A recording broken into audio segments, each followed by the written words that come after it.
3 to 4 minutes. Yeah, I think for me, I've been through many of the programs with Dr. Akan, and it's very practical. And he speaks about social media. So at some point, we should all strive to be like him. And when you go onto Google, and if you want to go there now, and you type your own name, because when he types in AKAK, social media has a fit. So ultimately, we should all be striving for social media to have a fit when it sees our names as well. Okay. Yeah, so Dr. Akelimu Mokodin holds a master's degree in environmental rehabilitation, a PhD in environmental management from Lancaster University, and several business and enterprise certifications and fellowships from Cambridge University, Stanford University, and MIT. He specializes in cross-border education and innovations in research, and is an expert in navigating, developing, and managing relationships between academia, government, and the industry in Africa for economic viability, research impact, and sustainable innovations. He's been Africa's strategy advisor for Aberystwyth University, University of Strathclyde, University of East Anglia, and he's currently the African and Regional Advisor for the University of London, and the Africa Advisor for Lancaster University, and the Africa Director for Zurich Elite Business School. Quite a mouthful. There's more coming. He founded Plexilearn, a one-stop online platform for distant learning provision for Africa, and he's also the principal consultant of Envirofly Consulting UK, a resident company at Lancaster University. He's the strategic advisor and mentor of the Innovate Hub and the Nigerian government TED funded TED Fair program. He's also the chair of the African Union Scientific Research and Innovation Council. And yeah, I think another highlight to mention is he sits on several international boards, including the largest and most reputable think tank organization in Africa, the Africa Technology Policy Studies Network, headquartered in Nairobi, Kenya. Yeah, I think he's the Africa advisor on the £7 million UK government Global Challenges Research Fund, which focuses on capacity building for a circular water economy in 6 African countries. But I think, just to mention, the other thing is, apart from all of these great things, Dr. Akan is also a funding expert, just to mention, many more. So yeah, it is my pleasure to introduce him, but before we do so, I'm going to hand over to Ms. Eve Banda. Ms. Eve is the HR exec for the Hollard Group for Africa, and she's reviewed the forward for these books. So we'd like to give her a few minutes, and then we'll hand over to Dr. Akan. Thank you.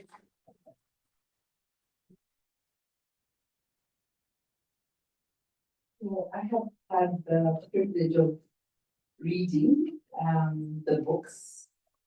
And before I talk about the books, I want to talk about the man that has written them.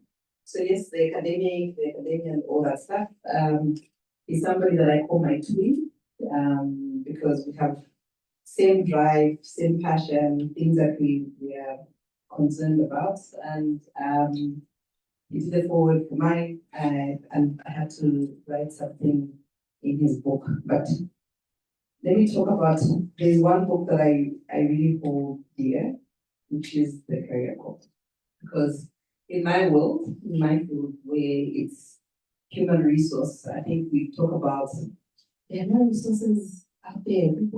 I can't find skills. So for me who employs, it takes me 3 months to find good people. So every time there's a vacancy in Holland, I tell them, bank on sit, 3 months. And then if that bank on sit has to be noticed, it's 4 months.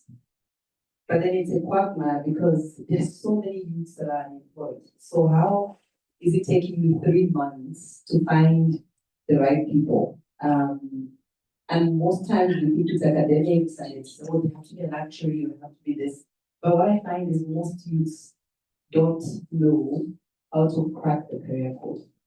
There's a code. Everything is coded.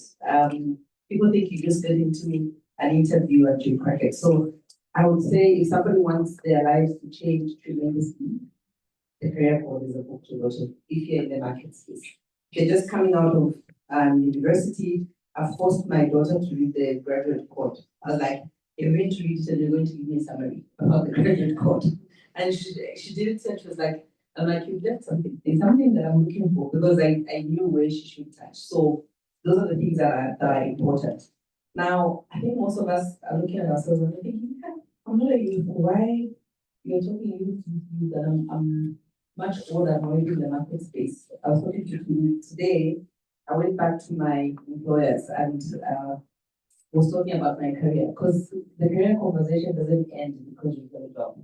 You've got to consistently talk about that. Those are the nuggets that should go in there and be like, what am I going to talk about? Like, how am I going to have that conversation, right? Even today, I was like, I feel like a first year student getting into class because I'm talking to my boss about my career, and it's very, even though I'm the head of human capital, it's daunting to talk about yourself and talk about your career without having that known how to crack that code. So I'm inviting you, even if you're in a career already, even if you feel you're older and you work with the career code for me, I'll tell you, you take one of the nuggets that you will use for yourself. So for you to eat, I think very important 3 sets of books for people that are entering the field of careers. And sometimes we think it's formal employment, it's entrepreneurship as well, because those codes work in the market. So today I think I'll call it the marketplace codes that somebody can use. Very important books that we'll take. So I'm encouraging each one of us that are here. So yes, I work in the Holland space, in the Africa space, in 12 markets now. I can tell you I can take this book in Kenya, it will work. I can take it in Zambia, it will work. Okay? Because the codes that you use are universal. Just as much as the people that are working in the marketplace are now becoming universal. Right now we're talking about mobility. Those are the things that you need. So I'm not gonna talk to the book. I'll let the author speak to the book, but to me, very important books and congratulations. I want us to just stand and just bring a good welcome. I know we're like, some people are like, we don't want him, and I promise you, it will be worthwhile. So at the count of 3, I want us to give him a good welcome so that he feels comfortable. 1, 2, 3.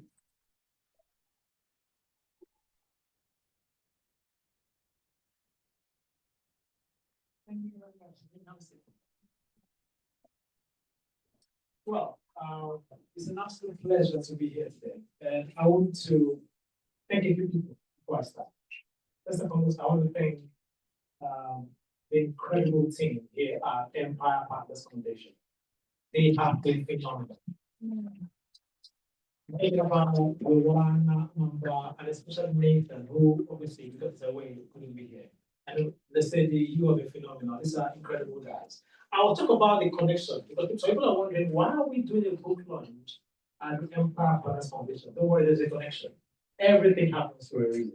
Okay. First, I want to thank everybody because we've come now. I want to thank Dr. Nelly, who is absential, for putting this together, for doing an incredible job. As a matter of fact, she's the host of the Zambian book launch happening on Friday, this Friday. So can we just clap for her? The other person I want to thank is the amazing Cheryl.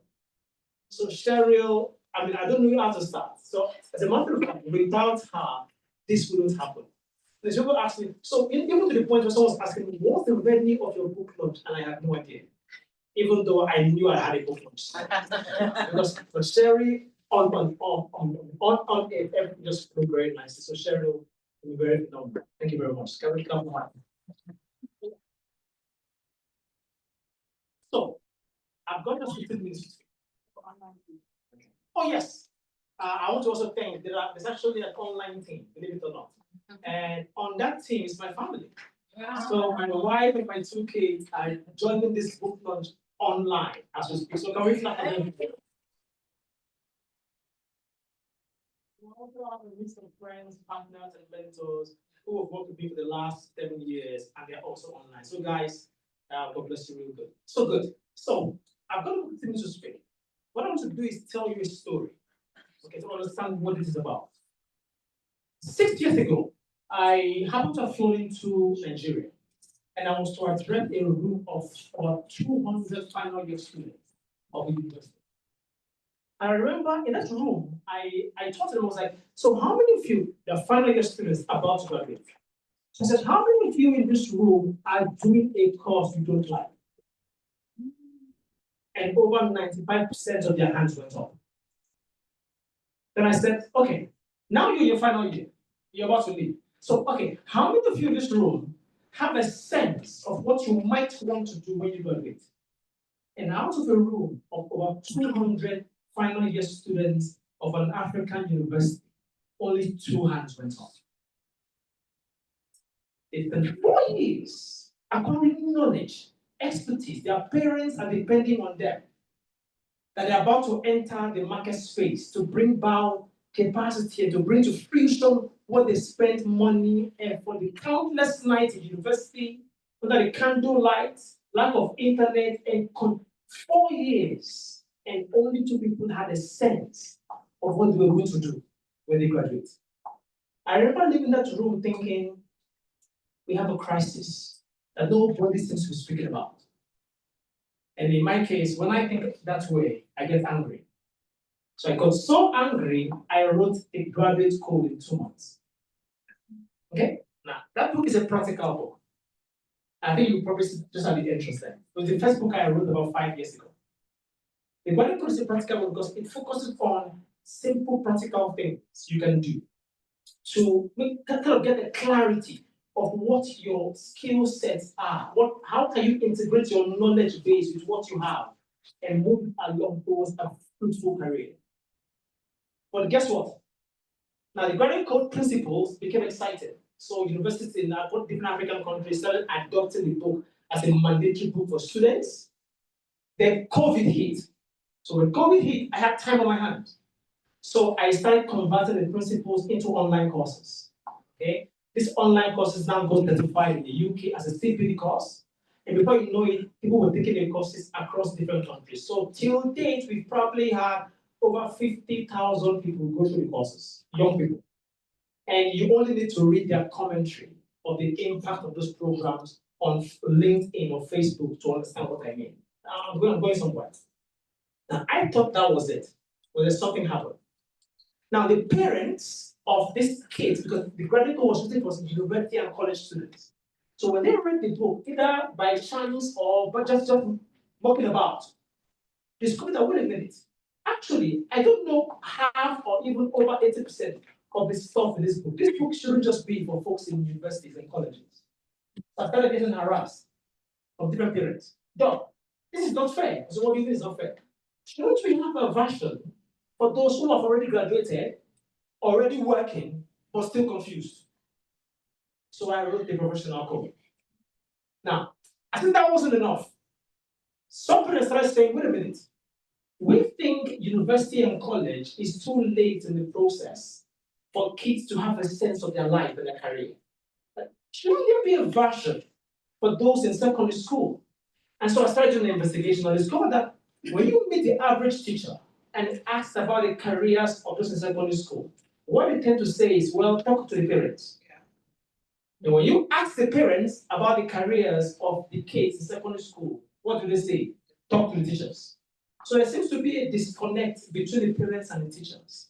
And so I wrote the career code. Now, for the career code, what's unique about it is because of the dilemma that these kids are, in the book at the end of every chapter, there are specific exercises and instructions. So it's an instruction for the kids in secondary school of what to start doing, simple things, specific things. I'll talk about it shortly. But then, alongside the instructions for the teachers and the parents. So now the kids know what is expected from the parents. And then it creates a sense of responsibility. That is the only way we can begin to resolve. Because it would make sense, obviously, for kids to have a clarity of what they're trying to achieve or do before they even get to university. That's an idea of how the three books came about, in case you're wondering. So I wrote the one for university and colleges first, then I wrote the one for professionals, then one for secondary school kids. Okay, now my story. I finished from University of Benin in Nigeria. I did a first degree in zoology. My parents wanted me to study medicine because it felt cool to call their son Dr. Aga, as most parents do. Obviously, I took an examination, I didn't do so well. And to enter medicine in Nigeria, you have to score a particular score, I think it's a 250 or 60 and above. So I scored below 210. I had 204. So I got a course called zoology. Do you guys know what zoology is, right? Study of animals. Okay. So 4 years studying zoology at a university in Nigeria. And for those 4 years, I never saw an animal. Think about that for a minute. This is literally the study of animals. And I never saw an animal. I remember one particular day during my early years in the first year of studying zoology, I had to go to university to go and register a course for supervisor. And it was like, so what's your course code? So then he always shorten the course code. So he says, instead of saying zoology 101, we say zoo 101. So I told this man, my course code is zoo 101. You know what he said? He looked at me and said, so what's your cage number? So I remember a particular occasion. I'm on a corridor doing study zoology. And I eavesdropped on two guys having a conversation. And the conversation was about the numbers of zoos in Nigeria. And one person said, there is only one functioning zoo in Nigeria. And even that zoo, the lion is very hungry. So I'm eavesdropping and I'm thinking, I'm in my second year university, I'm thinking, I have no hope. If I finish this course and I'm supposed to be working in the zoo and there's no zoos functioning, then I'm in trouble. But something happened very quickly. This is a important story.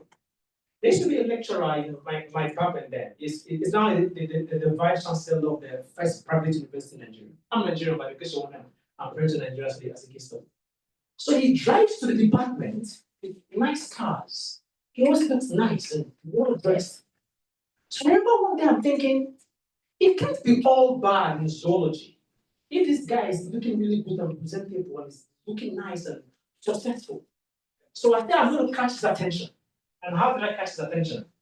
The best way to catch the lecturer's attention is doing incredibly well with this course. So I read so hard, I made an A in this course. He invites me to his office for a chat. And I said, I'm sorry, sir, but why do you keep changing your cars like every other 6 months? What is happening? So which zoo do you work in? And he laughed. He was like,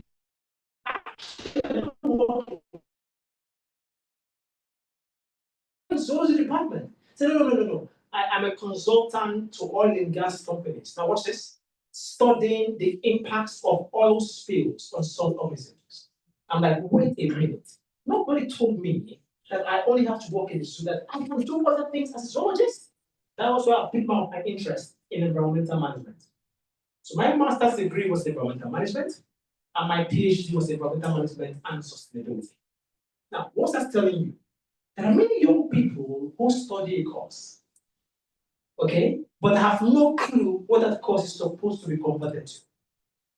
Can you guess what my first job was after I graduated from zoology? I'm in the first class. Guess what my first job was? I was working in the bank.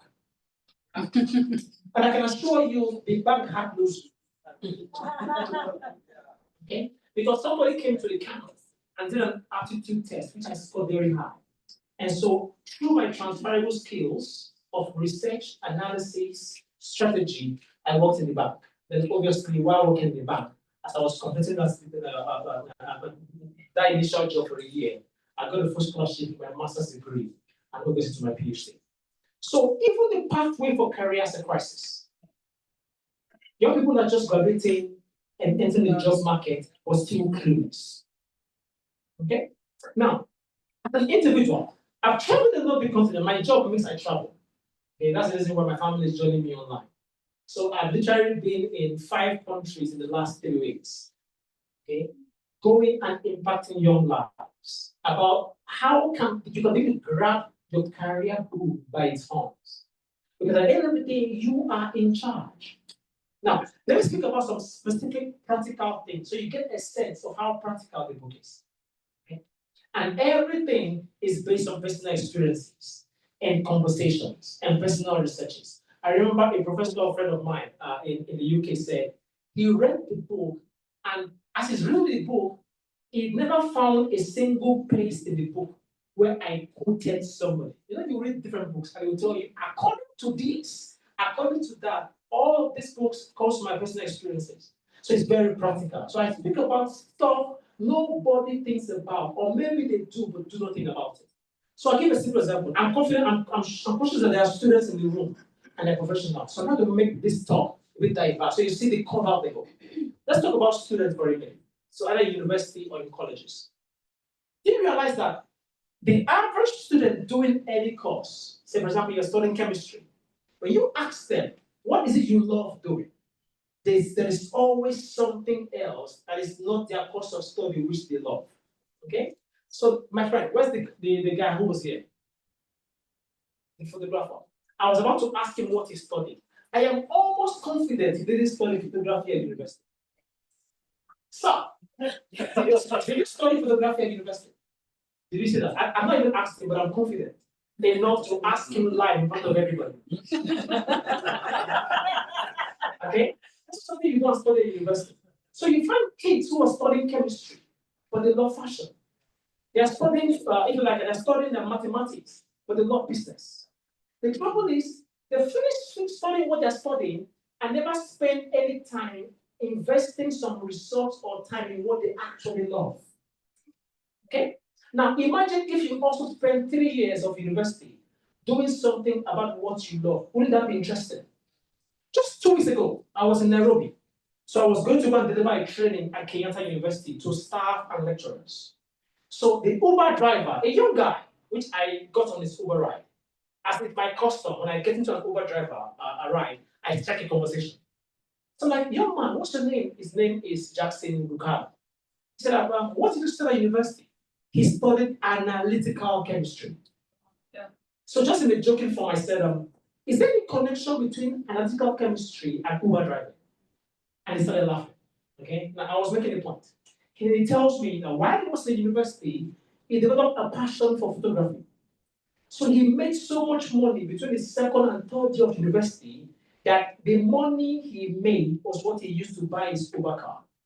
Now that's significant because most Uber drivers don't own their cars. But this young man, even though he had no clue, when I asked him, what about analytical chemistry? He said he finished the entire course, he had no clue what to do with analytical chemistry. So why are you studying books?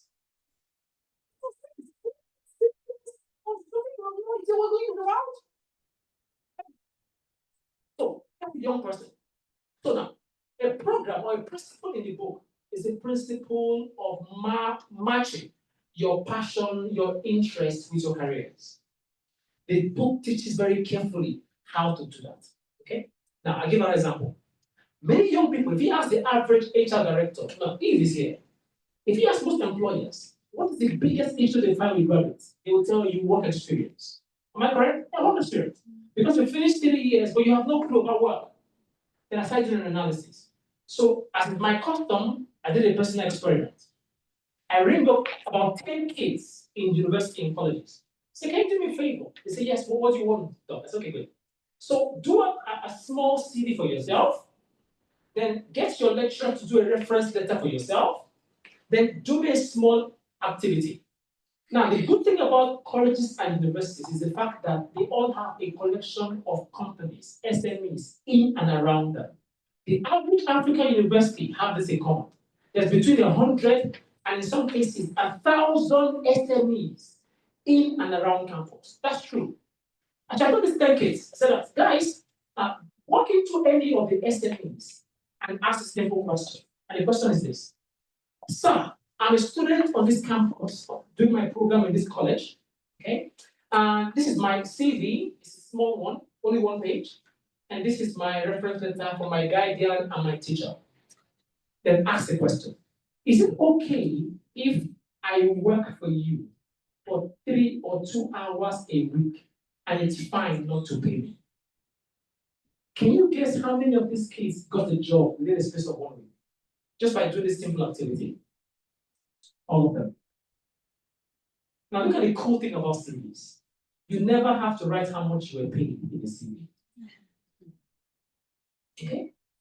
You only write, I worked from January to December, but you picked up a series of skills. So even the act of volunteering and how to go about it, young people have got no idea.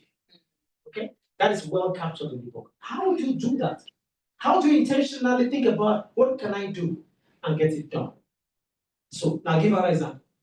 Do you realize that every university on the continent, I've checked and I've asked many questions. Everything is very practical.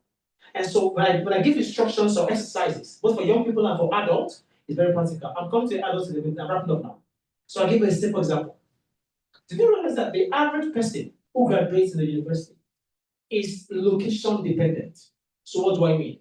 South African graduates will only look for jobs in South Africa. A Nigerian graduate only looks for a job in Nigeria. But Africa is 55 countries. So I tried an experiment. So I ran with a few friends of mine who are HR directors in Kenya. And I said, so guys, can you answer a simple question honestly? What if you put up a job in Kenya to recruit some graduates? And then you receive, say, 500 CVs. And as you're flipping through the CVs, you come across a Ghanaian CV in your list of Kenyan CVs. What is the first thing you would do?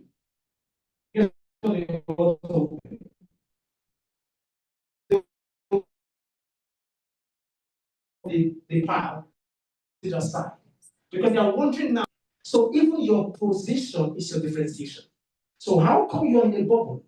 Primary school, South Africa. Secondary school, South Africa. University, South Africa. Your first job, South Africa. Are you bound to South Africa? There's a big world out there. We live in a virtual world. If you don't take advantage of, and your position shows that you have the skill set and capacity to express competence within your locality. Who is taking advantage of that? I tried something else. I went to a professor of business and I said, Prof, because everything I do it stays practical. So that when I'm giving recommendations, I show you that it can be done. So I met a professor of business. I said, Professor, you're a professor of business? He says, yes. I said, what if a science student or someone in engineering comes to your office and says, sir, is it okay? I say, I'm a science student, I'm an engineering student, or you're a professor of business.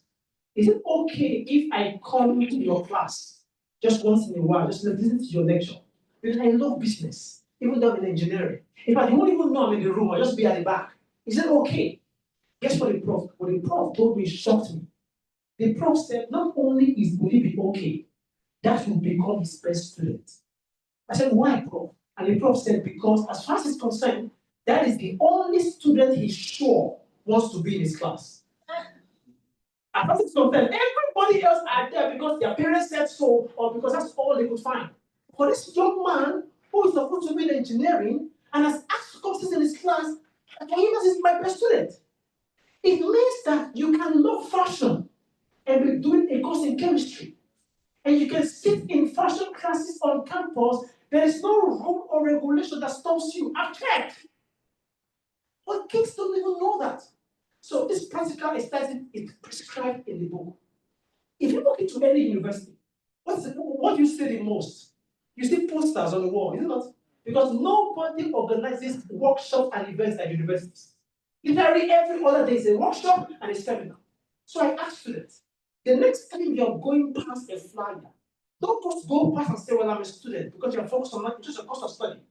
How about you turn to the poster and say, wait a minute, there's a number on the poster.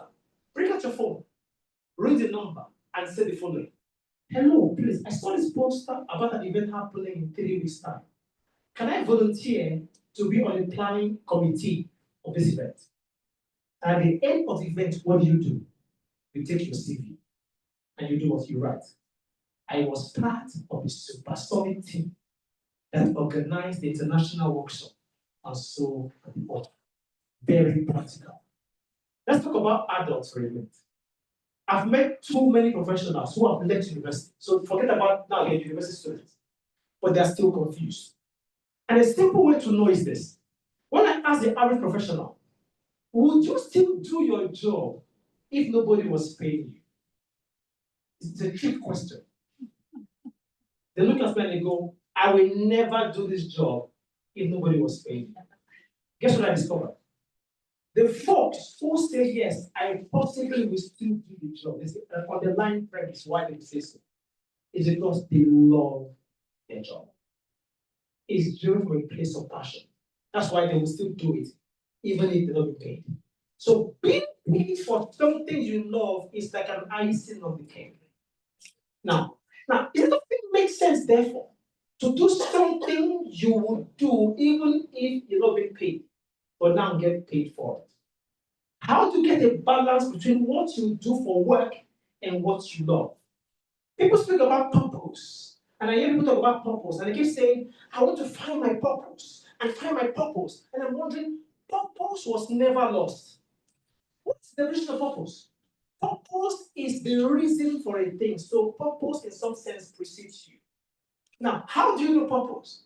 You know purpose because your design is being put together to fulfill purpose. If I ask a simple question and say, how do you know if you've never seen a car before? How might you know what the car is supposed to be doing?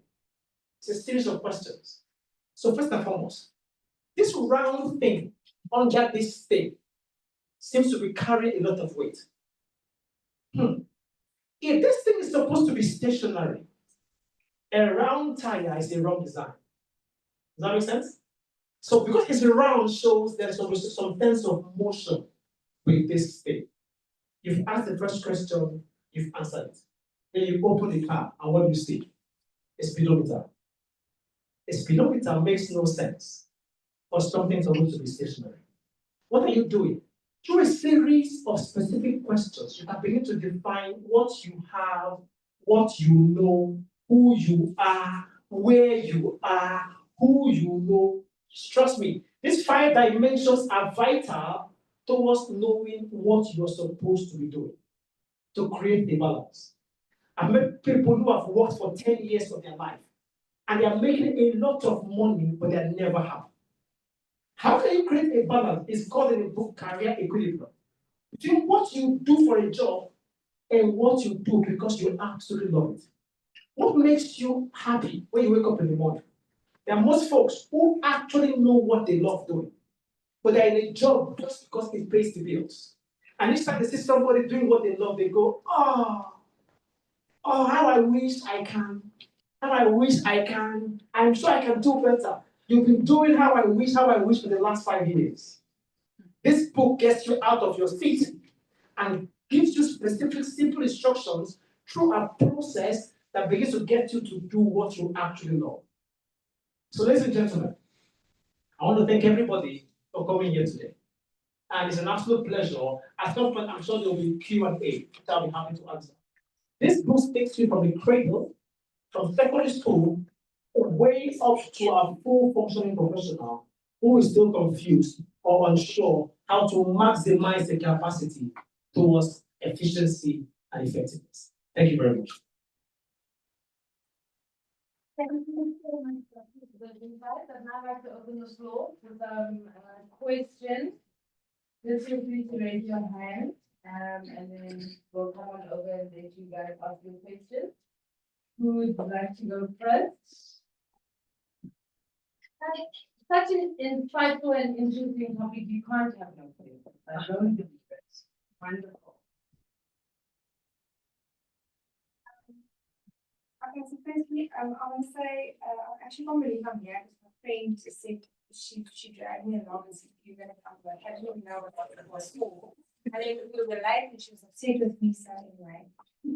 But it's so interesting because this is the one thing that I've always said. I don't understand how schools don't have a subject or something in grade 10 or even grade 9 where you will actually you will pick 3 or 4 career paths that you think you would maybe like, and you will go there physically instead of study. Because I mean, how do they choose subjects to, and what will they study after school if they don't even know what it is? And that was so terrible for me, especially my daughter as well. She She thought she wanted to study for a CA, and her dad said she's going to do it, and she thought, okay, she's going to do it.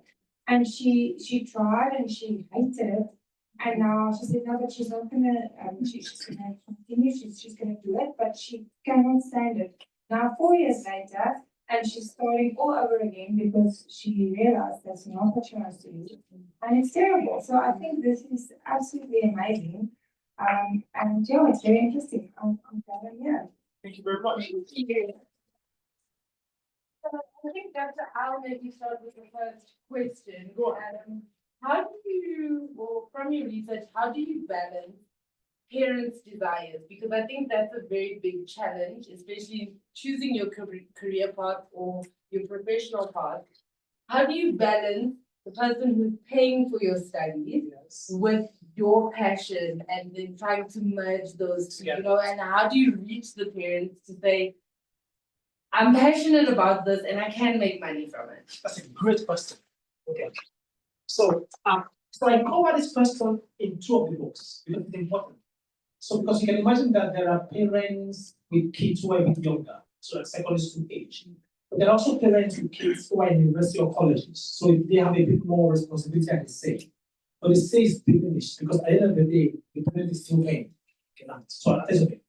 Now, for kids in secondary school, so parents with kids in secondary school, that's a bit tricky because in some sense, they are still in secondary school. So they are still in what you call the formative layers or areas of their career. The trouble is the best time for parents to be guided on what to look out for and what to do. That makes sense? Because what happens if you miss it at the secondary school level and that kid moves into university or college, now you're struggling to correct something that is very, very fundamental because they've missed their track. So in the book reading, which I'll do shortly, I don't talk about the story now. I talk about my daughter and my son, which you will see what happened at that perspective. Because it's important for parents to know. So the trouble is parents don't even know what they're doing. Now, so for parents who are open to learning, the book captures that guidance. Because then you can get it sorted out before they get into colleges. So let's move to folks in university or college. Now, the parent is paying. So for example, let's say an example. So the father says, you must study medicine. You must study medicine. And say, for example, say the child likes fashion. Okay? I love fashion. But because the parent is paying, so that my advice is very simple. Okay? Now, from my experience and research, whatever you know can always be used. That's very vital. Okay? You only just haven't gotten to the environment for its use. So no knowledge is ever wasted. Not even your study of medicine. So what you want to do is this, and this is where the mistake actually comes. While you're studying medicine, just to fulfill your parents' desire and responsibility, is the best time to be intentional in doing fashion stuff. So it's a picture of how to put that balance. So you can go for studies, and guess what? And I know sometimes many students, you don't know how hectic studying medicine is. I don't agree with that. Because I've done enough research to know that the average young person in college, the number of hours they waste doing absolutely nothing would shock you. The number of hours for TikToking and Facebooking and Instagramming. I remember I was in a room in Zambia, true story. And I was talking to a kid, so kids is in the university. I'm talking about time management. And I said, now, do you realize that 2 hours a week is nothing to a student? That's 2 episodes of Game of Thrones. 2 hours a week is nothing to the average student. That's a game of football match between Manchester and Arsenal. So can you imagine being intentional in spending 2 hours a week doing that fashion you actually like? Now, how do you do that? The book breaks it down. So a simple example is this. If you press on your mobile phone, and anyone can try it now, and Google free international courses in fashion. I said put free, there's not paying a dime for it. That means if you're in this environment, you have internet. You'll be amazed how many free courses there are in fashion. So you are doing medicine for your parents, but you are doing small short courses in fashion every other week. That means when you graduate, you got 2 CVs. You got a CV that proclaims your medical capacity, but you also have a CV that showcases your experience and expertise in fashion you love. There's no parent I know who doesn't love success. They only don't understand fashion because they haven't seen success. So imagine you go back home and say, Dad, I finished medicine, no job.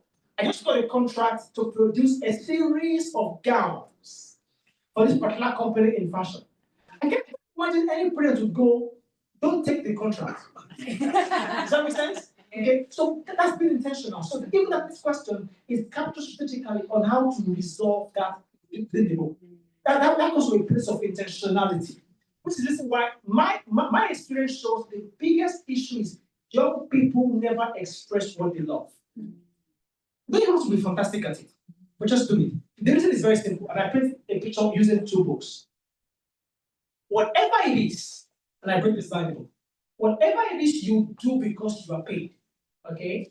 So you're progressing your career, it's even for professionals. Maybe say five dose of force in progression per month. That makes sense? That's the effort you're putting into something you're doing because you're paid. The cool thing about what you know is you require a lot less work to progress faster. You just haven't tried it. So what normally happens in reality is many professionals who currently work, they work in a job they don't like so much, but they know what they love. The trouble is they never do anything about what they love, which is why they cannot see. Because you can only tell the propensity for A to become B when A actually moves. As far as A is on A, you will never understand what motion means until you make a move towards B. But what happens is for folks who do this, they go for this job, they get paid, but they find ways and innovation of doing what they love. Something happens at some point. They keep moving together. The logical process of design is what you love would always supersede what you do because you're paid. That's the point where people resign from their jobs. And they find out they haven't resigned because they are earning more money from what they now love. It's because it makes them truly happy. And that's the fundamental premise. Wow. We have another question. The last. Okay. So, Of course. so 2 things, yeah.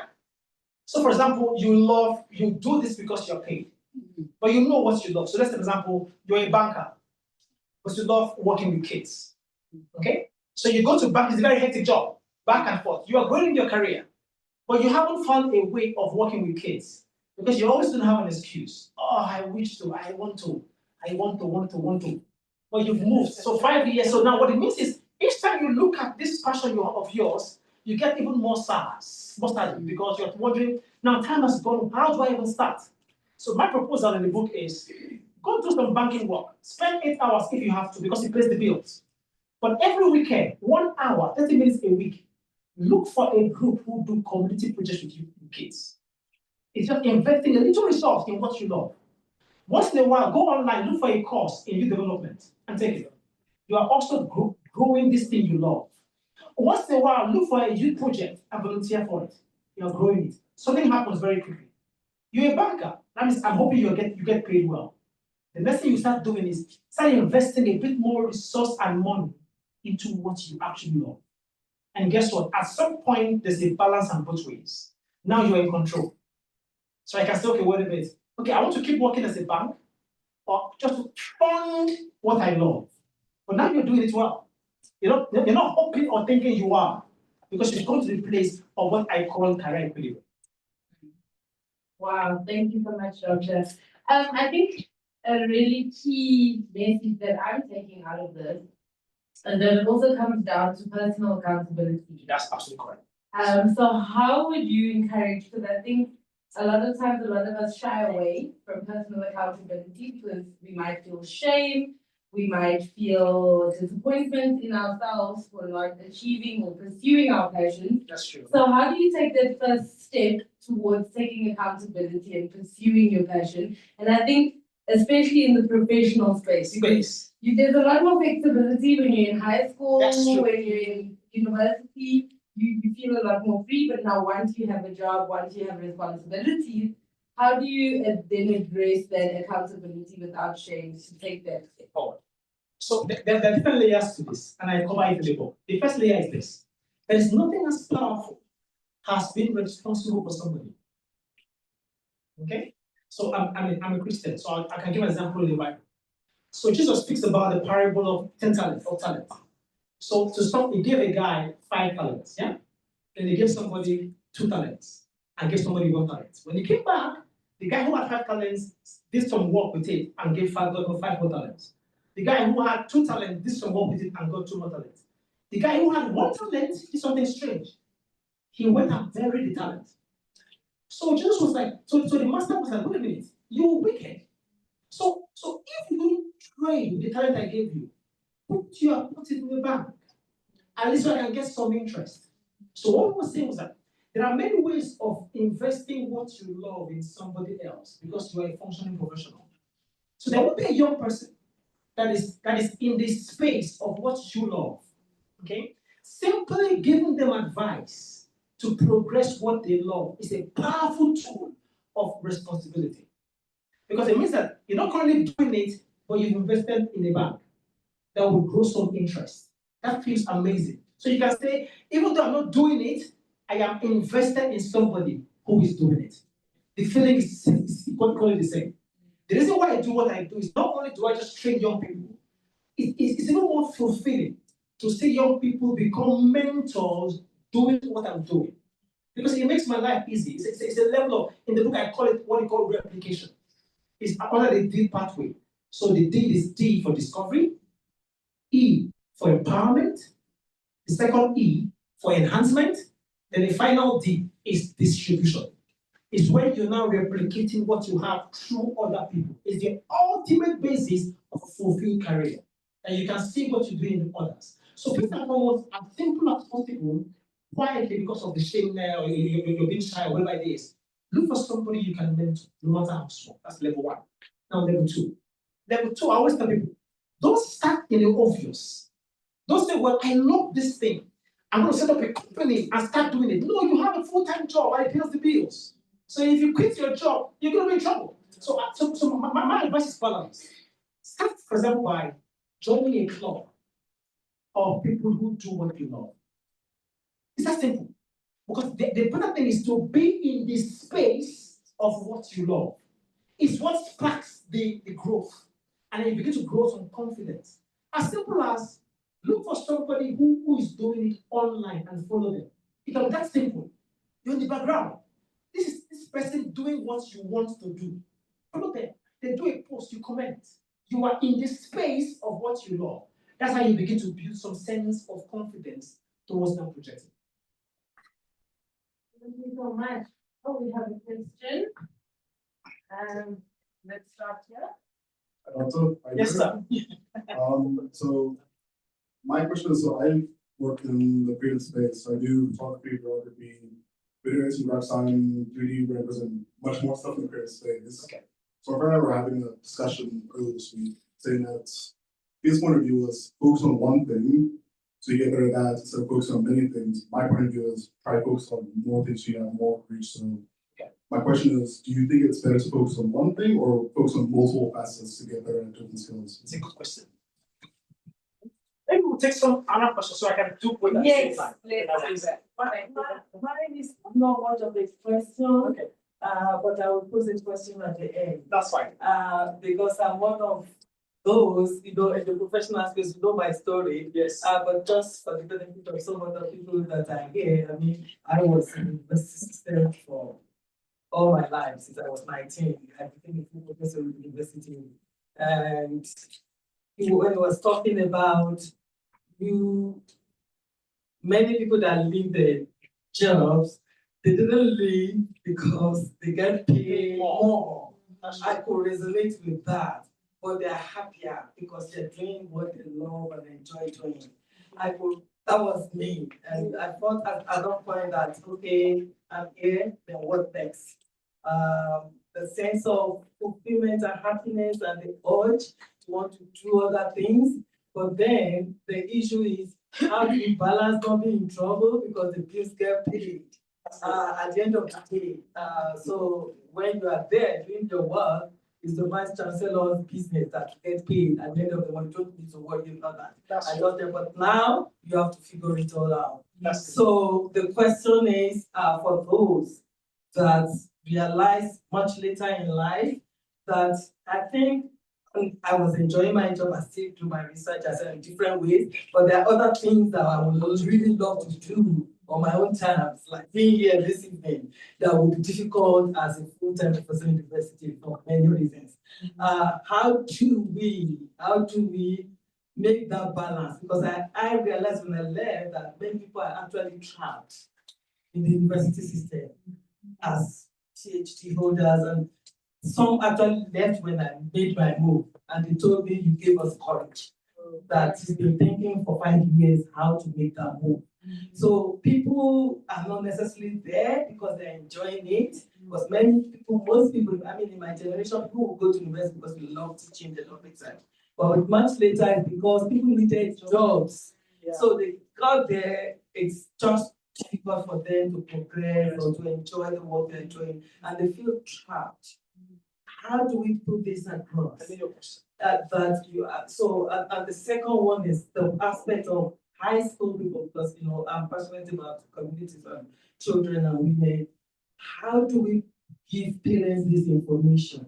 Because I believe at the secondary school level, the child is still informed. I mean, when I finished my high school, I wanted to be, when I was in primary school, I wanted to be an air hostess.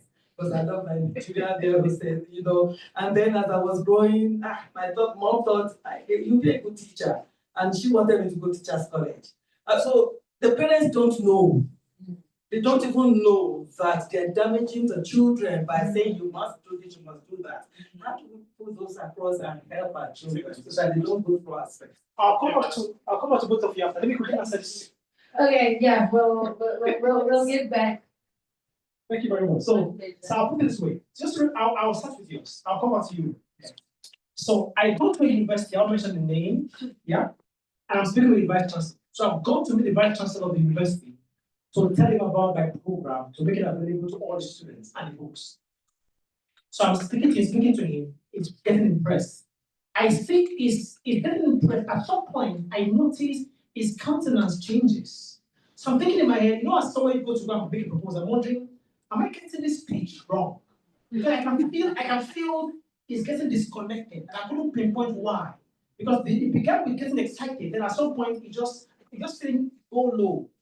Then I'm wondering, what have I done? Then he stops me and watch. It's true story. Then he goes, Doc, I feel really sad or shy to say this.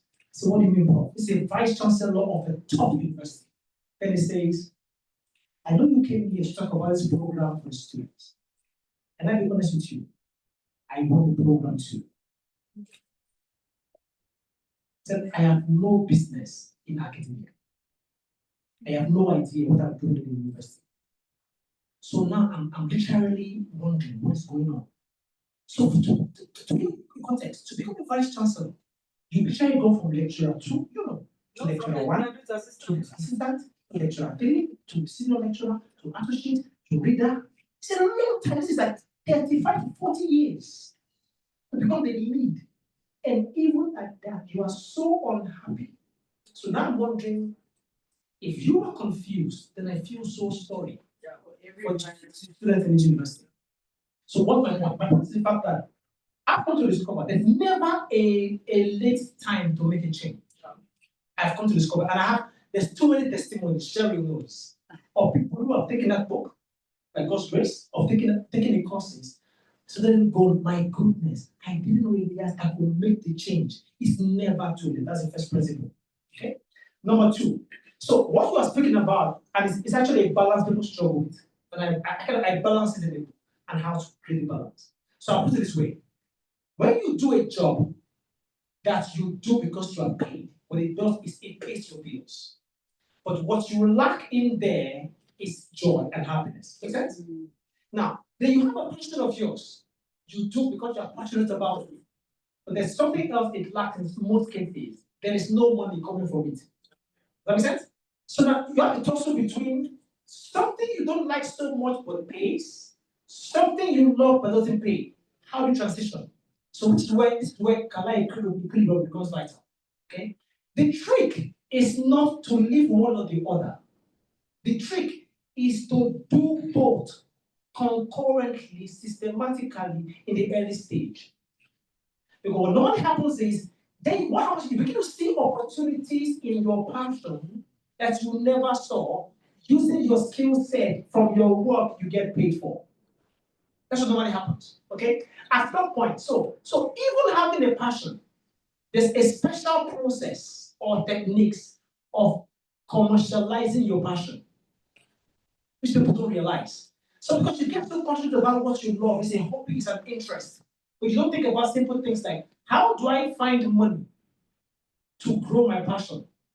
It's a full chapter in the professional code about looking for money.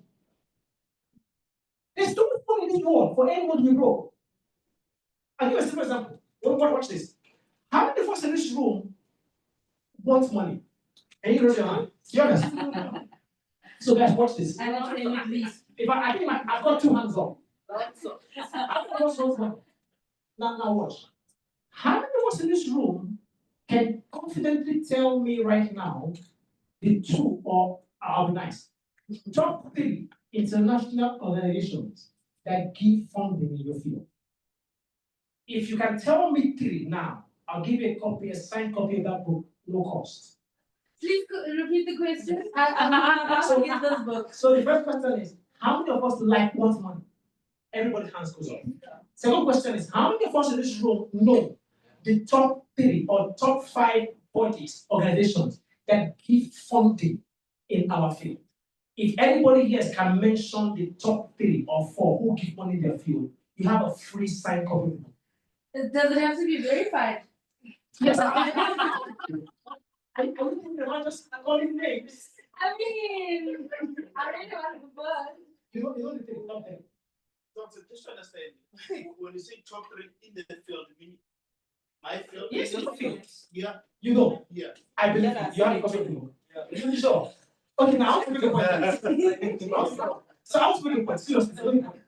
When I walk through a room, when I walk through a room of 200 SME owners, the key thing they tell me is, we're looking for funding. Looking for funding.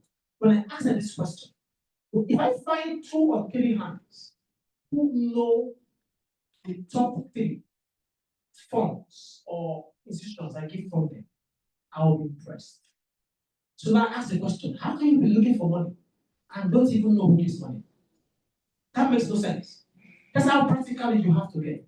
On my laptop, I have an Excel spreadsheet. It's called my money sheet. I know at least the top 50 of who give funding in my field. I know when they give calls for funding. I know why they give calls for funding. I know who they give funding to last. Why is that important? Because if you want money, treat money with some respect. Okay? I cover this in this book and I break it down. It's a full chapter of just looking for funding. There's too much money in this world. For you to look for what you the point is, you actually haven't looked for money. I'll give you an example. So I'm talking about how to enhance your career.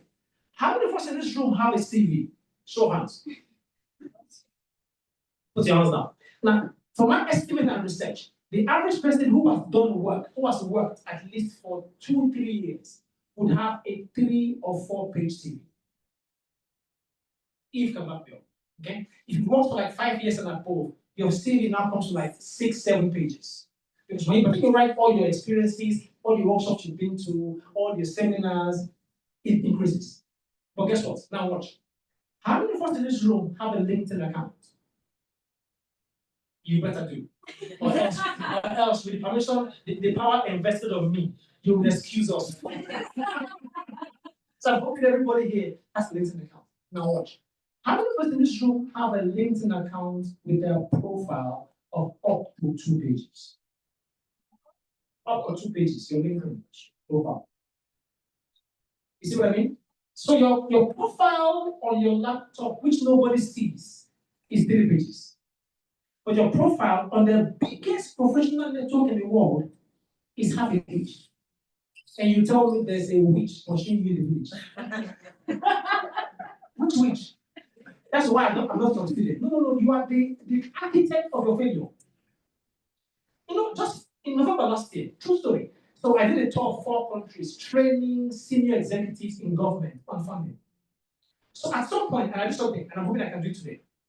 At some point, I said, okay, well, how many of you use LinkedIn? Many of them have forgotten their password. Some have become what I call reposter general. You know who does that? They wait for anybody to post, then they repost. What happened to you? Don't you have something to say? Okay? So while I was doing that, I got on my phone and I did a selfie of myself, an entire room of these government officials. And I said, okay, everybody do the same. And I did a post on LinkedIn in front of them. I said, okay, I'm currently in Burkina Faso delivering a training to senior executives. I call it in my book the Chakam effect. Okay, I mean it's a made up word. Chakam is my thinking of, when you click the camera, that's what it is. So I just call it Chakam effect in the book, and you see it there. Okay. Now, so I did a post. I said I'm doing it, so that's it. 5 minutes after, I get a DM from a senior executive in Malawi. And she says, hey, Doc, I just read this post. And how much do you charge to deliver workshops? Can the government of Malawi invite you to do the same? So I do a screenshot of the DM and I show to everyone in the room in Burkina Faso. You need to see the speed at which they were unlocking their LinkedIn password. See, it's the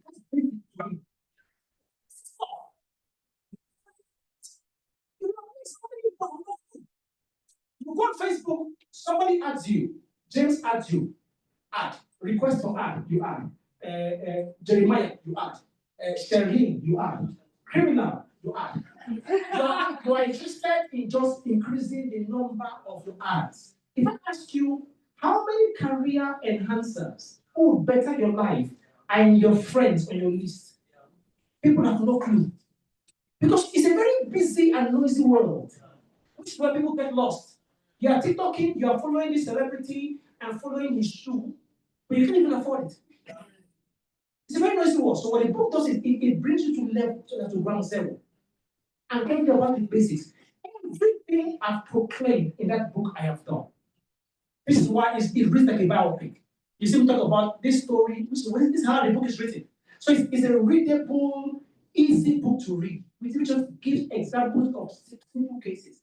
Everything in that book you can do. And you can begin to see the movement. Now to your question, sir.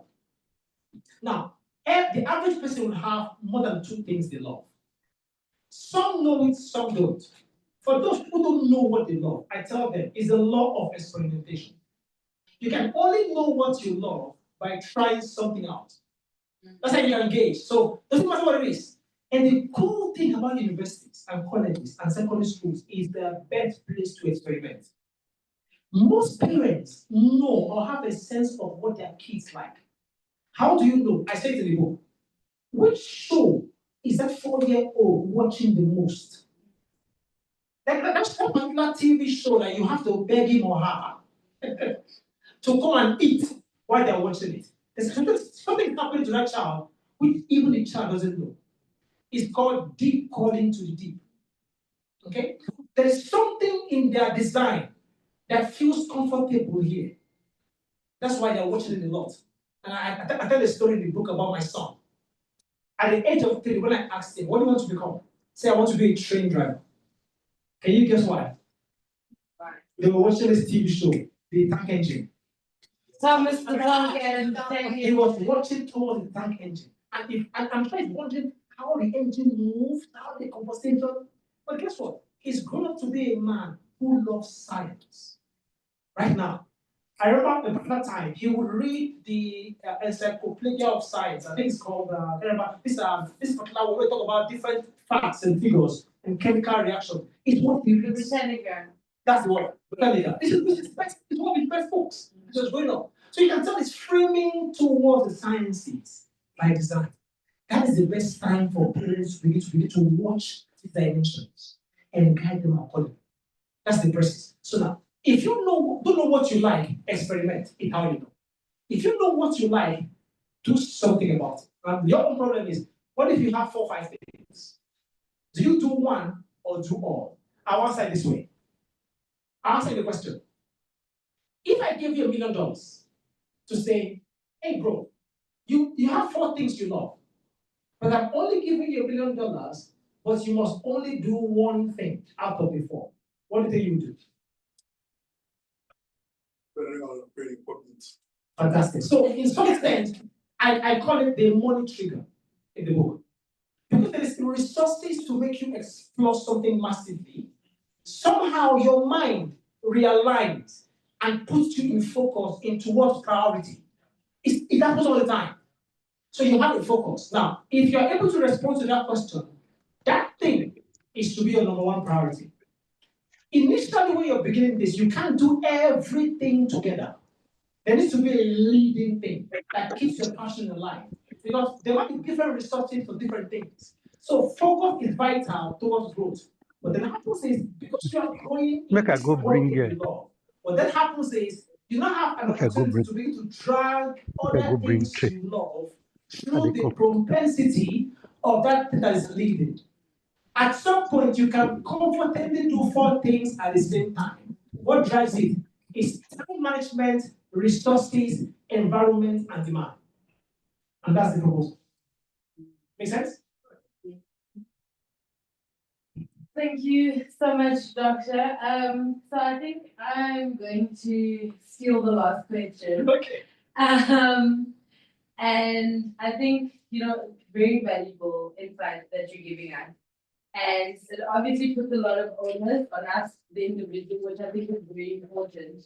But in your opinion, are there institutional or systematic changes that can be made, especially targeting maybe older or more mature generations within the professional space, number 1, and also targeting parents to be more receptive to this ideology and methodology? It's a very good question. So just last year in Nigeria, we got funding to deliver a program to 14 universities at an institutional level, because it was making the program available to thousands of students to be able to get that change coming through. At an institutional level, at any HR director who knows their business and their business will tell you this: there is nothing as powerful as a happy staff. Nothing as powerful. Okay, and I'll tell you this very short story. So a friend of mine owns a telco company in London. It's called Digital. And so he comes to one of my sessions and he really enjoyed it. That the fact that there are staff members who love something else. So he goes back to the office. On one occasion, he's walking through the office and his receptionist, the gentleman, happens to be speaking with somebody else about what he was doing over the weekend. So he's a designer. He designs animation videos just to chill. Can you imagine that? Just to relax, animation videos. So he was showing the other family member what he was up to the weekend. So he just is dropping and he's just been in my session. So at some point he calls the receptionist and says, "Can you come to my office?" So this receptionist goes to his office and he's like, hey, young man, so I saw you talking to the staff member about what you over the weekend. Can I see your videos? So sure, sir. He brings his laptop and he's showing this guy his videos. And the guy's losing his mind. Like, you do this. As a smart boss, guess what he does? So guess what? You are now receptionist for only 3 days a week. For the remaining 2 days, your job now is to design all the marketing videos to promote work in this company. You will never see a happier staff. Because a balance between what they do because it's a job and what they have. So institutionally, many companies don't understand the gap they have because they haven't given allowance for staff to express what they love, even if it has no direct link with their work and work. It's a vital gap many people don't understand. What is the real you? How many hours do you come to work? You come to work, say from 9, I don't know what the hours are in South Africa. 8 to 5. 8 to 5, good. So what happens from 5 till you go to bed? What happens on weekend? I think a great institutional dimension is to find out what your staff love doing.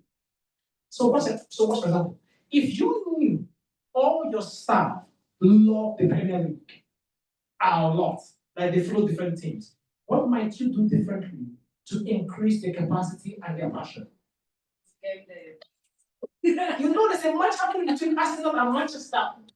And get them talking about it.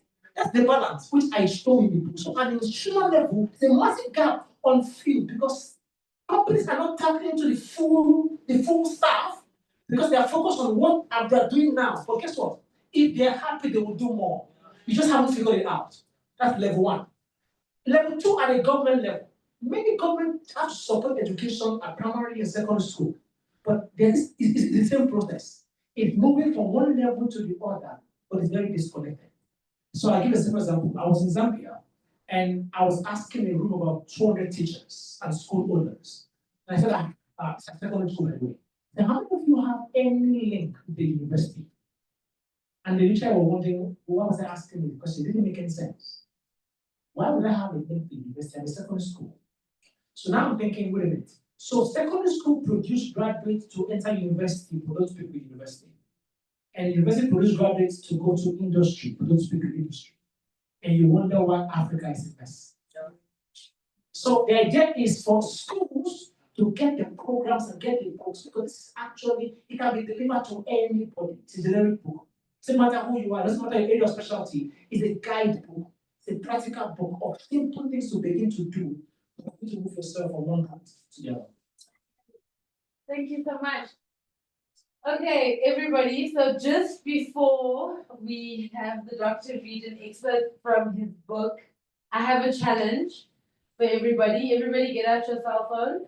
That's good. If you don't have LinkedIn on your cell phone, you're about to lose out. So for the next 2 minutes while the doctor's choosing an expert, I'd like to see everybody post on LinkedIn about this book launch and just one point of what you have learned. If you guys use the hashtag EPF Dr. Akimo's book launch, we will find you and we'll see what we have in store for you. But you have 2 minutes, guys. I want to see a few cell phones. You're clearly not serious about business development. You're clearly not serious about linking up with these CEOs. Let's get this going. Doctor, are you ready? Yes, I am. Okay. What is the hashtag? Oh, do you want to photo with the doctor? Okay. We have a point for pictures. We will have a point of picture. Yes. So just keep that hashtag What is the hashtag again? EPF. EPF. EPF.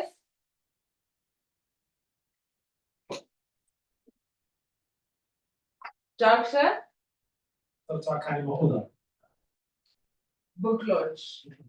Yes. Let me get my phone so I can start tracking all of you.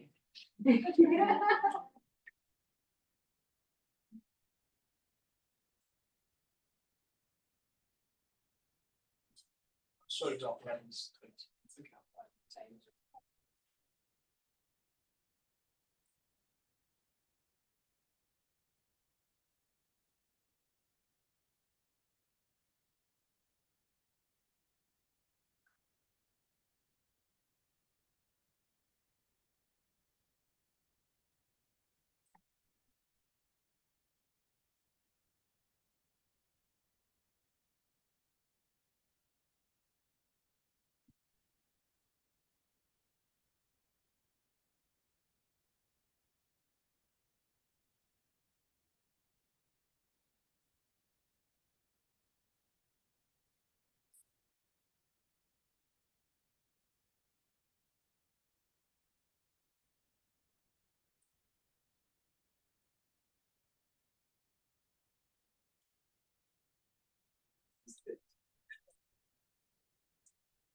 Hashtag EP, EPF.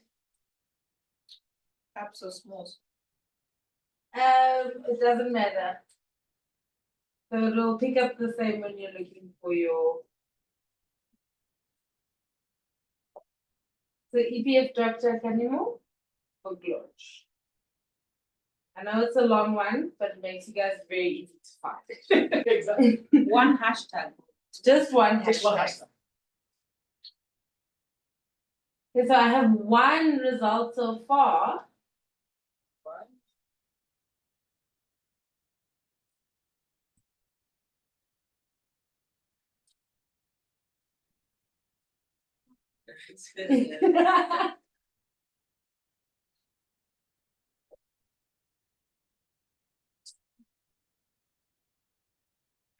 Hey, Doctor, when you're ready? Okay, right. So thanks, guys. So just a quick, just very a few top excerpts from the book. I'm going to read an excerpt from this, the career code. This is for the folks in secondary school. I'll read an excerpt from the professional code for those in overseas who are working. So this is the story I was referring to earlier on. It's on page 2. So it goes, the theme is personal interest. I once asked my 5-year-old son what he wanted to be in the future. I remember him saying, a train driver. Interestingly, his favorite TV program at the time was Thomas the Tank Engine. 2 years later, when he was 7, I asked him the question again, and he said, oh, I want to be a YouTuber. At the time, he was consumed with watching a world-famous gaming YouTuber. A year later, I heard him say, well, I really like to be a science teacher. And his new favorite TV show at the time was How the Universe Works. Now, most recently, he said he would love to be a game designer. Now, whichever way you look at it, there's a singular thread that runs through his responses. He's drawn to science and technology, irrespective of other shows that he must have watched over the years. His natural inclination and selection means that at the end of the day, he has the power of choice. Even if this choice needs to be guided, he has the power nonetheless. If my son has that inherent power at the choice of his age, when he's even too young to think about his career, how much more for young people who are responding and supposed to be considering their options for life? Now, you might wonder why I started with my son. I'm afraid it will extend a little bit follow-up with my daughter. Now, she's 16. But when she was 3, some music was playing on the radio, and we started moving our small feet to the dance. It wasn't so much that she was dancing, but the fact that she was dancing in rhythm. So when the tempo of the song increased, so would the movement of her legs to the beat. I found it rather exciting or interesting, considering she was only 15. At the age of 5, she said she wanted to be an actress. By age 7, she said she wanted to write a book, being a voracious reader herself. Yes, she didn't write one, and for her age, it was good. Well, that's not just me being biased. Next, her passion was drawing, and I am constantly buying one brand of drawing kit or pencils or the other. To my mind, the different pencils are all the same. But she would say something like, one gives a better outline than the other. What do I know? Now, something remains true though, and that's the fact that a single thread runs through. She's drawn to the arts, to creative media, or to design and to analysis. A year later, in the month of September, we had to go and check out a different secondary school she was about to go into. She visited different schools. On a particular occasion, there was a guidebook that took us to a department, and it was the Department of Laboratory in Mathematics and Computer Department, and all the other facilities. But a single moment where I saw the biggest beam on her face was when she walked into the Art and Music Department. What did that say about her interest and passion? Now, if just being in the vicinity of her interest that is being performed brings a smile to your face, imagine how she felt when she was performing the art herself. Okay?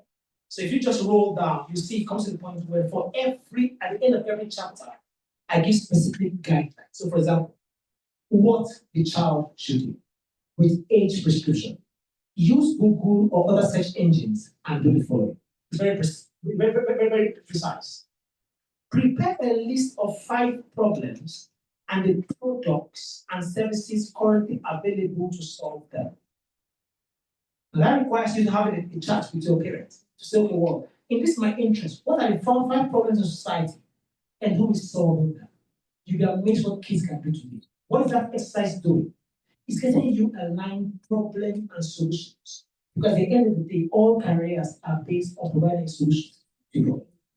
And I say, prepare a list of 5 successful people in your career interest. So go and find them.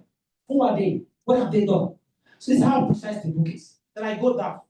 what the guardian, in bracket, parents and teachers should do as well. It's very precise. I think, now, support the kid in achieving their to-do list above, then help them subscribe to the organization's newsletters. So the parents can't do it, but the kid cannot do it, but the parents can.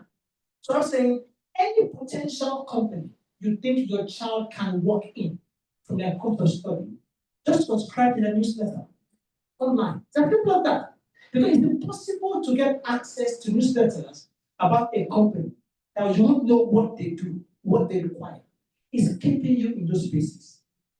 As an example, it's very comprehensive. It goes from finding passion to purpose to partnerships, and it goes on.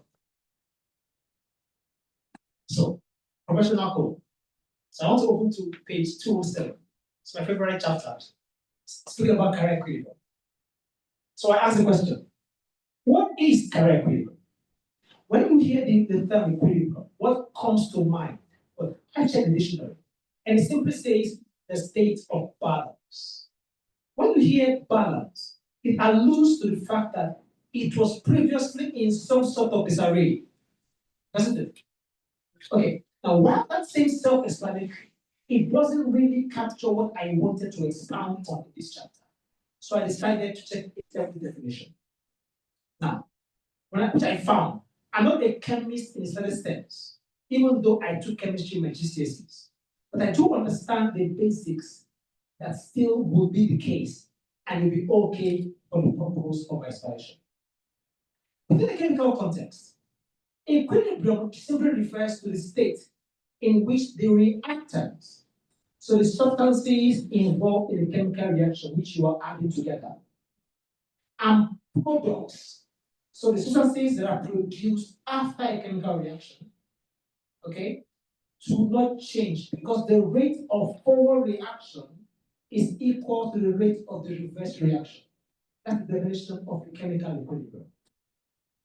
Now, firstly, for equilibrium to make sense, okay, as a state, one must understand what inequilibrium actually means. If I was to write this down chemically, it will look like this. So I actually write down what the chemical definition of equilibrium is, because it's the easiest way to understand what career equilibrium is.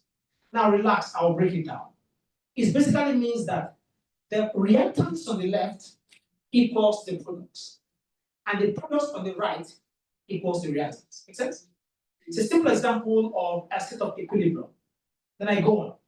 Interestingly, even in economics, there is equilibrium. You hear of economic equilibrium, where the forces of supply and demand are balanced. And in the absence of external influences, the values are not the same. They go equally across board. For example, in a perfect competition, equilibrium occurs at a point in which a quantity demanded and quantity supplied are equal.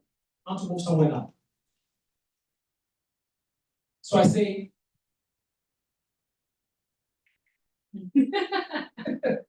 tipping the career scale. When you buy equilibrium, for those who like you cook, if you cook, you talk about measuring something, it's equilibrium. So I think when I think of equilibrium, my mind goes to the balance of the scale. And from my knowledge, I only remember that a scale will only balance when the weight on both sides are equal. Does that make sense? Have you seen the scenario where you were trying to balance a scale by adding little amounts of weight on one side of the scale? Sometimes you overshoot it and the scale gets skewed.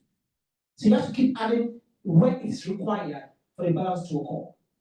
Sometimes it seems like this is the activity professionals are constantly juggling.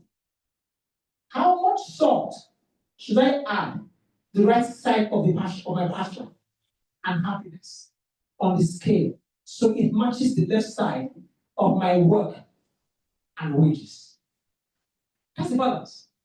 The trouble is, as long as the scale is not balanced, you will never be truly complete and whole. This is what we call tipping the scale. And I'm going to tell you how to actually balance the scale with activities and exercises across. Wow. Thank you very much. Thank you, Doctor. Thank you. So, ladies and gentlemen, unfortunately, we do not own this building, so we are going to wrap up the session, but we are going to have a book signing with the doctor, and all of his 3 books are available here tonight. So please come through and you can get a signed copy of all 3 books. But we'd really like to thank you so much for coming out this evening. I'm sure all of you were as enriched as I am by tonight's discussion and by these 3 books. And I will definitely be getting my 1 free copy and buying 2. But we do encourage you all, and please don't forget your LinkedIn posts. But we genuinely thank you so much for joining us and joining us in the journey and the vision of how to really make a lasting and sustainable impact in the youth. And I think being able to find the equilibrium in your passion and in your work is key to that. So we encourage you all to go out and find how you can implement these very practical and precise notes from the doctor in our own lives. I'm just going to hand over. Ruben? So Oh, we're gonna get into here. oh, perfect. So Cheryl's going to be with the doctor cutting the ribbon of deciphering the career code.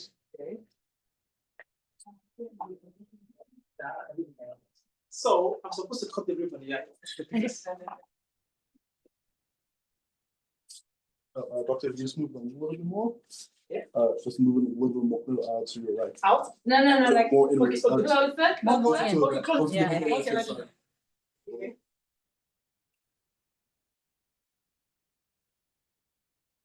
Cool. You may cut when you're ready. I'm ready to cut. Yeah. Got it. Are you gonna count 1, 2, 3? Oh. 1, 2, 3. Yeah. And I'll cut this one as well. Let's Yes. do that. Okay. 1, 2,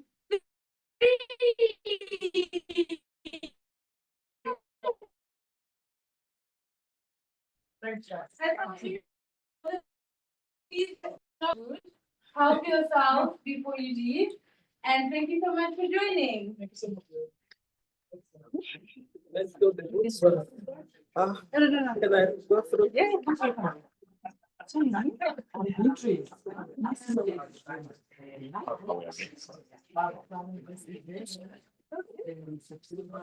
Oh, no, so I'm just curious. You take pictures.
Just says describing.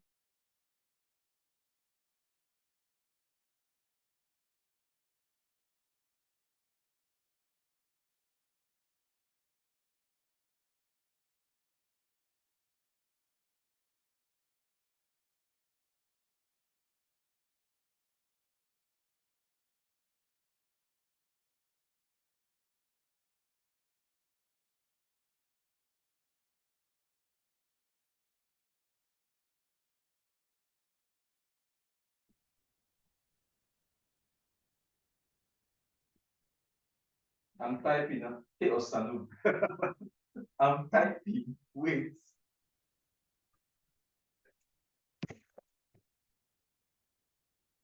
Dear sir, I was at your restaurant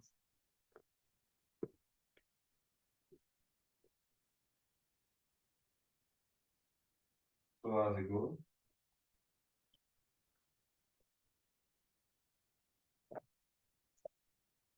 At number 2.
How should I?